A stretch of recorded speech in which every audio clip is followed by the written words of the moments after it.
7.5 questions you've got to ask before you decide they're your person when it comes to hiring a real estate agent. So if you're looking to hire someone to sell your home, help you find the right home, there's some questions that you need to be asking, and Mark's got those for you right here. All right, let's go. Number one is, do you work full-time? We strongly encourage you, not that you can't have a competent real estate professional that is part-time. It can happen, but I'm going to tell you that my rule of thumb is going to be if they're fully engaged, a full-time realtor, you've got a better chance of success whether you're buying or selling. Number two is, are you also a broker, realtor, agent, or all of the above? Number three, will I be working directly with you, or will you be handing me off to one of your team members? Just make sure you understand for expectations. If it's someone that's very successful with a large team, they have a fantastic right hand that will give you all the attention and love you deserve, and it may make sense for you to work with them. But you want to make sure you understand and ask that question up front. Number four is, can you provide me with the names and phone numbers of past clients who have agreed to be a reference?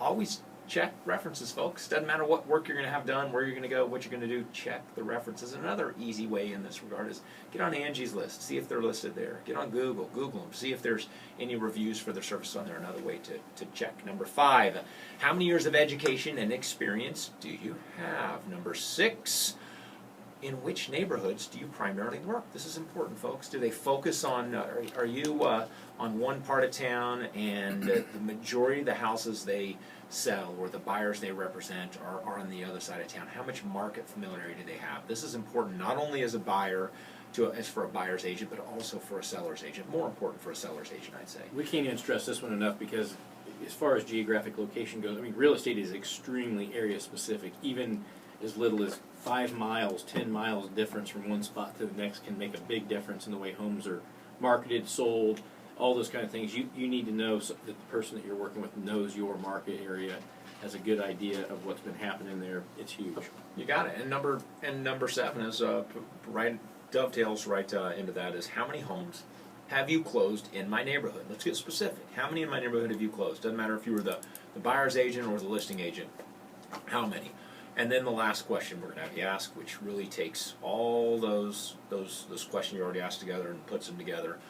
They should be able to articulate to you, tell you, look you straight in the eye right across the table from you, and tell you why. You ask them, why are you the best agent to represent me and my family?